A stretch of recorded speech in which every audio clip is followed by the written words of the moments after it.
Introducing YouTube memberships, a fun way to support the channel while getting some exclusive perks. Click the join button to become a member now and get benefits like badges next to your name on videos, behind-the-scenes photos, advantages during the live trivia game, discounts on merchandise, private one-on-one video chats, the ability to request future video topics, and exclusive 8 to 10 minute videos on the history of the NFL. And now, on with our feature presentation. November 23rd, 2023. It's week 12 of the NFL season, and on this Thanksgiving holiday, in front of a national television audience, we've got an NFC East battle down in Dallas between the Dallas Cowboys and the Washington Commanders. For the purposes of our story, we're just focused on the Commanders, because to say that this is a big game for them would be putting it lightly, aside from the fact that it's Thanksgiving against their biggest rival. The Commanders enter this game with an abysmal 4-7 record, having dropped 7 of their last 9 following a 2-0 start to the season. If you win this game and improve to 5-7, you're only a game and a half out of the playoff picture heading into the de facto final month of the season. It would take a lot to make the playoffs, especially considering how brutal the rest of the schedule is, but at the very least, it is attainable. Lose this game, and not only is your season over at 4-8, but your head coach, Ron Rivera, has his fate all but sealed. If you're going to win this game against a very good Dallas team, you cannot afford to do anything stupid. Which, yeah, we'll get to that, because this was one of the worst coach games I've seen in my life. Anyways, by this point in the contest, the Commanders only find themselves down by 4 points. They trail 14-10 after a touchdown run by quarterback Sam Howell, so they're right in this thing. Now the Cowboys get the ball to start the second half, and it's not exactly looking good for the Commanders by any means. But if they can get a stop here and keep it at a 1-score game going into the half, they're right in this thing. That, unfortunately for them, does not happen, as the Cowboys mount a drive after a fluke 24-yard completion intended for Jalen Tolbert that winds up getting caught by Jalen Brooks instead. Now the Cowboys have the ball at Washington's 38-yard line with about 1 minute left in the contest, comfortably in field goal range. And after this pass to Tolbert for a gain of 31, the Cowboys now have themselves positioned nicely in a goal-to-go situation at the 8-yard line. Alright, this is not good for the Commanders. Their defense folded like the French, but at the very least, that drive was so easy for the Cowboys that if the Commanders manage the clock right, they'll actually have a chance to get the ball back themselves and mount a drive of their own. After the Tolbert catch in bounds, you've got to call timeout. Call a timeout and stop the clock with 52 seconds left, and you're either going to hold them to a field goal, or you're getting the ball back with more than 40 seconds left in the worst case scenario, which is enough time to do something and get into field goal range and get some points before the half. Just call the timeout, and everything will be good to, Ron Rivera? Riverboat Ron? You there? You asleep at the wheel? Why are you not calling timeout? Do you not want to get the ball back? Do you not want a chance to score? Why are you not calling timeout? Why are you not calling timeout? First and goal at the 7. They go Pollard. Pollard dashing, driving. He's in for the touchdown. Great. Now you only have 26 seconds left. Could have had it with way more time left and an actual chance to call some plays, but nope. Now you've got no time to do anything. Let me guess. This didn't work out, did it? It's 20-10 Cowboys over the Commanders. Welcome to Dumb Decisions. Before I break down what happened here, this whole series is about taking an in-depth look at decisions made during games that were clearly awful from the start. This isn't something to look bad in hindsight. Rather, this is something to look awful almost immediately. These are moves where your gut instinct tells you right away that there is no way this can possibly work. And sure enough, your gut instinct was smarter than that of an NFL head coach. And for this one, we're going to take a look at the mind of Washington Commanders head coach Ron Rivera. At this very moment, Rivera might be the worst active head coach in football. Worse than Eberflus, worse than Staley. Rivera might top them all.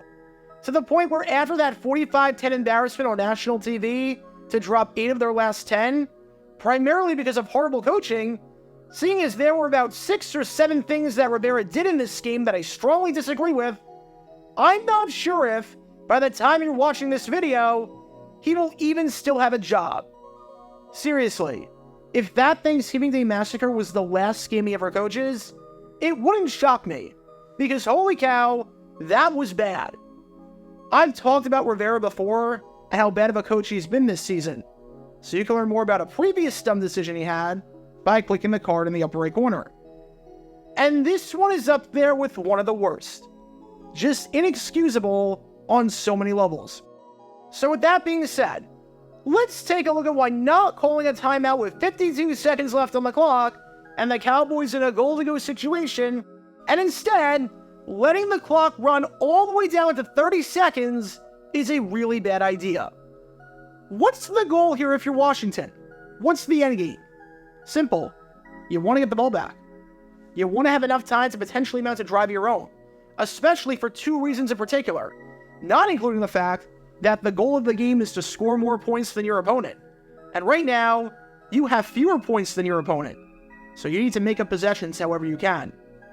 Number one, this is not a situation where you just regroup and want to take it into the half. You've actually been moving the ball pretty well all day, as every single drive up until this point got into plus territory and crossed the 50-yard line. Number two, the Cowboys get the ball to start the second half. So the last thing you want is for them to score, and then get the ball back and potentially score again. So while the best case scenario is obviously to get a stop, that's not happening at this rate with the Cowboys in a goal-to-go situation. Which means that the next best case scenario is to get some points so you can mount a drive of your own and at least make the halftime deficit not as bad. Heck, maybe you can stay a one-possession game. With that, let's evaluate the pros and cons of calling a timeout with 52 seconds left in the first half after Jalen Tolbert got down to the 8-yard line in a goal-to-go situation, seeing as you had 3 timeouts. There are no more first downs that the Cowboys can get. They are running out of real estate, meaning that they have 3 plays left before 4th down where they have to give the ball back to you. So if you play your cards right, you can absolutely get this ball back. Let's say the Cowboys score a touchdown right away, as they ended up doing. Assuming the play takes 6 seconds, if you call a timeout at 52 seconds, you now have 2 timeouts and 46 seconds to work with on a drive of your own. That means, again, assuming each play takes 6 seconds, and assuming you get the requisite yardage needed to move the chains and whatnot, that you'll have time to run 7 legitimate plays before having to settle for a field goal or a Hail Mary opportunity. 7 plays to go, give or take 35 yards, assuming a touchback. It's not the most ideal scenario, but it is absolutely doable, and it's something that NFL offenses do in practice all the time. Heck, with the way you were moving the ball in the first half prior to this, I have no doubt that you could have done this. And you can still use the middle of the field and whatnot because you have 2 timeouts. Meanwhile, if you don't call the timeout like an absolute moron and let it run all the way down to 30 seconds and let the Cowboys dictate the time, alright, now you're getting the ball back with 26 seconds left. That's 20 seconds less than what you had to work with before. And if we assume that each play takes 6 seconds, you'll have time to run just 4 plays before having to settle for a field goal or a Hail Mary opportunity. 4 plays to go, give or take 35 yards, assuming a touchback. So let's do some quick math here, Ron. In one corner, you have 7 chances to get 35 yards to get into field goal range, needing to average about 5 yards per play. In the other corner, you have 4 chances to get 35 yards to get into field goal range, needing to average about 9 yards per play. Which number do you want on your side, Ron? Which option gives you the better chance of scoring points and getting back into this game? Duh! It's the bigger number! It's the option that gives you more lottery tickets! It's the option that gives you more chances! It's the option that gives you more plays! How do you not take this? How on earth do you not call a timeout? You had nothing to lose! This was a no-risk scenario! You just hindered your team's chances of scoring by wasting 20 seconds for no reason. And again, that's if the Cowboys score on the first play. The math pretty much works the same either way. If they score on the second play, In one corner, you'll have one timeout and about 40 seconds. And in the other corner, you'll have 2 timeouts and 20 seconds. So you go from having 6 plays to score to 3 plays to score. So you cut your odds of scoring by half by not calling this timeout here. If they score on the third play, assuming the Cowboys run the ball and try to force you to burn your timeouts, in one corner, you'll have no timeouts in about 34 seconds, and in the other corner, you'll have 1 timeout and 14 seconds. So you go from having 5 plays to score to 2 plays to score, cutting your odds by more than half. This isn't even hard math. This is not rocket science. You call the timeout as soon as the Cowboys get into a goal-to-go situation because they physically cannot get any more first downs. And there is no scenario where you don't get the ball back with a legitimate chance to score, unless the Cowboys decide to run 3 straight times and kick with no time left. But that means that it's a 17-10, 1-possession game at the half, which is a win for you. That's all you wanted. If you call the timeouts properly, you either give yourself enough time to touch the ball with a legitimate chance to make it a 1-possession game, or if you don't end up touching the ball, it means your defense did its job and kept it at 1 score. By not calling the timeouts properly, you screwed yourself over, and you almost ensured the fact that it would be a 2-possession game at the half. There is no other way to say it. You screwed yourself over. And you would think that Ron Rivera would know this. You would think that Ron Rivera would recognize the situation. Because the last time his team played on Thursday against the Chicago Bears, he was literally in the exact same situation, where he opted, for some bizarre reason, to once again not call a timeout when the opposing team was in a goal-to-go situation. You can learn more about this by clicking the card in the upper right corner. But in short, let's flash back to Week 5 for a brief moment on October 5th, 2023, as the Bears were driving late in the half, and Justin Fields gets down to the 4-yard line of the Commanders with the clock running. You can call a timeout with a minute left, and still give yourself enough time to get the ball back and do something yourself. Instead, you let the clock run. You opt not to call a timeout for some reason. Chicago scores, and now you have just 24 seconds left to do anything, which is not really a lot of time at all. You would think that a good head coach would grow from his mistakes, but nope. Ron Rivera is so clueless, so inept in in-game management, and is so stuck in his ways that he found himself in the same exact situation and opted to do the same exact thing, which predictably produced the same exact results, because that is the definition of insanity. Every coach has brain farts every now and then, but to have it happen twice in an identical situation with the in-game management in such quick succession and not do anything about it?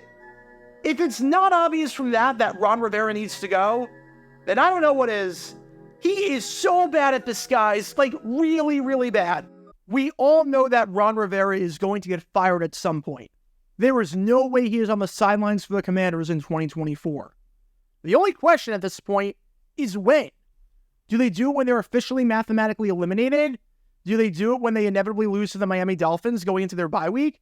Do they do it after this game against the Cowboys? Which they should. I mean, I don't know when he's going to get fired, but I can tell you this much.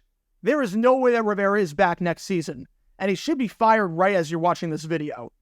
I have no problem with Rivera getting a second opportunity in Washington after what he did in Carolina. But at this point, it is clear. The experiment needs to end. Ron Rivera needs to go. For the sake of Commander fans everywhere, and for the sake of my sanity, Ron Rivera needs to go, like, right now. So what do we learn from all of this? Honestly, there's no point in even repeating myself, because I'm not sure we learned anything that we didn't already learn from the last time that Ron Rivera was in the same exact situation not even 2 months ago. I would just be wasting oxygen, because clearly Rivera didn't get the memo, or doesn't care, or is just that inept and clueless and stubborn as a head coach. The only thing we learned, if the rest of the country didn't realize it and pay attention to the Commanders before this nationally televised beatdown, is that Ron Rivera cannot continue as the head coach of this football team. He just cannot. He cannot manage timeouts. He cannot manage a clock. He cannot manage an end-of-the-half situation. The only way he should be in any sort of coaching room by next week is if his film is being used as an instructional guide on what not to do in situations like this. Because he did everything wrong here, just as he's done everything wrong all season. Basically, all we learn is that if you're a head coach and you're thinking about an end-of-the-half situation, think of what Ron Rivera would do, and then do literally the exact opposite. Because when all of these elements are in play, you can't exactly be surprised when this play backfires. Talk about a dumb decision. Get your official Jaguar Gear 9 merchandise by going to jj9shop.com, and be sure to like and subscribe, as it really helps the channel out a lot. Join me every Wednesday night where we'll play NFL Trivia for cash prizes at 9 p.m. Eastern over on Twitch. To learn more about the history of college football, subscribe to Jaguar Gator 8. To learn more about the history of Major League Baseball, subscribe to Jaguar Gator 7.